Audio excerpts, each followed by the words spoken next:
Good afternoon, everybody. I have been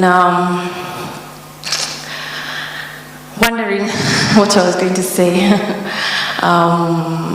today for the last few days, which is kind of, I would say, ironic to an extent, because the number of scares that we've had for my dad in terms of death scares have just been so many, to the point that at some point I would have dreams of this moment, standing before people and talking at his funeral on a daily basis. Started in 2017 after the election period, 2022 during his sickness. So to actually be here, it's kind of it's I don't know if surreal is the right word, but it's just, I don't know, it's very weird. But what I want to say is I will not read what I have as a tribute, because, like I say in my tribute, summary is not my strong suit. I did not write it from beginning to end. I don't know how my brothers were able to do that, and have themes. I've just been reading their tributes and they're pretty good. But mine, he was able to talk, which the doctors found remarkable. As always, he's an overachiever. So after 2-3 days, the first conversation I'm able to have with him now after surgery, and I ask, oh, how are you? How are you feeling? How does it feel to have something, removed from your head? And the first thing he asked me was, how was your presentation? I was like, it's okay. Did you prepare for it? I was like, yeah. I was like, yeah. I hope you made the family proud. I was like, yeah, I did well. So my dad, he wanted us to proceed with our lives, to still continue doing better, being better. During his entire sickness, he was given a few months to live, but I recall him saying, this sickness is not going to beat me, I'm going to fight it, and he did. So he opened a whole home gym. He was in the gym every morning, every evening. He was taking his medicine time. He was, doing everything, eating healthy. And then he beat it for a while until it recurred again in November of 2023. And the interesting thing is, by November, he had already planned all these international conferences he was supposed to go for. And then we asked him, so what do we do now that, are you still gonna go? He said, yeah, why not? He's still going to go. Because the doctor said it's recurred, but it's not big enough to be removed. So he decided to continue his life. And what we said as a family is somebody will accompany him for each of them. So I recall I accompanied him to Portugal, and that was one of the first ones he did after his brain surgery. And after he finished the presentation, which he did remarkably well, I just saw him very tired. And I think at that point, that's when I started to realize the chemotherapy is actually taking a toll on him, and I didn't realize it. But despite that, you couldn't tell. No one could tell, So he always kept pushing himself, and that's what he did. Pushed himself and lived for over 20 months, despite the doctors telling him he only had 4 to 6 months to live. So again, just kept pushing himself. And his positivity, his drive, his confidence is what pushes me as well to just continue doing better, to continue being better, to live to the expectations that I have set for myself. And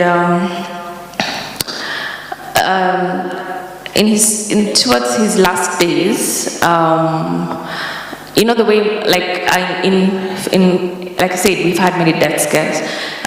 Leave alone the elections. It was April 2023, and then around October 2023, I was with him. I was home because Mom had traveled. So in the middle of the night, he woke up and was a bit stiff.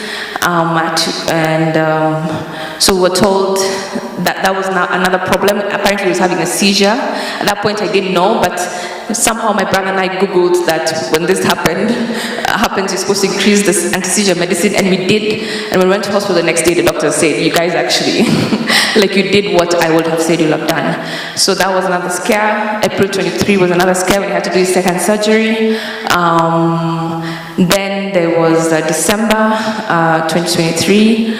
And then there was more recently, February 2020. Sorry, there was December 2024, April 2024, December 2024, and more recently February 2025, when he was admitted in hospital, again at ICU. I think this was like his third or fourth time in ICU.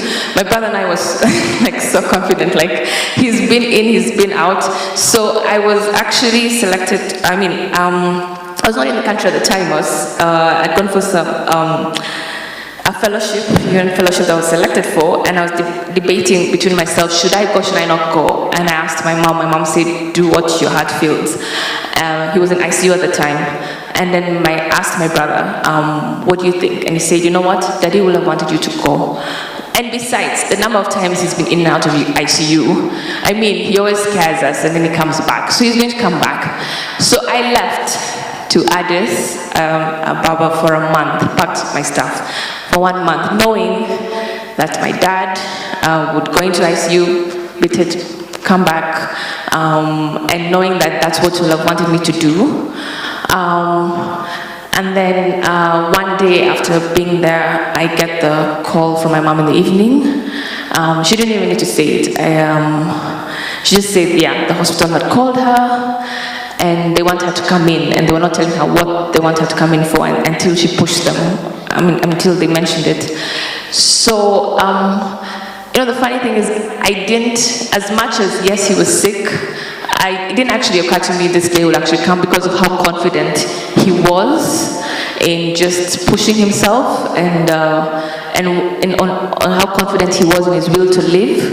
The other day, my mom and I were having a discussion about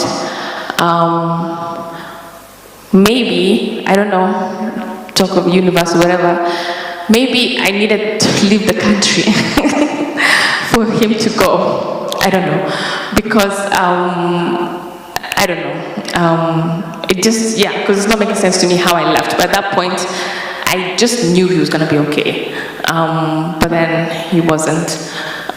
So, yeah, but what I want you to take, I guess, away from this, and for me, I think to my dad, he was not just a father, he was literally the best father anybody could ever ask for, the best father any daughter could ever ask for. I'm so grateful for him. It's sad losing him at 63. Of course, you want him to be there for you in your future. You want him to be there to see your grandchildren. That's one thing my brothers and I guess, were not able to give him before he passed. But my future children, I know for sure, and my future nieces and nephews will know his name. They'll know his legacy. They'll know who he is. And I will, yeah. Sorry, I don't know how to conclude. I'll probably just keep going. So I'm just gonna say to Daddy, I think rest well. As much as you have been sick for some time, you'd expect it to be okay. I don't think it can be easier, but it's still hard.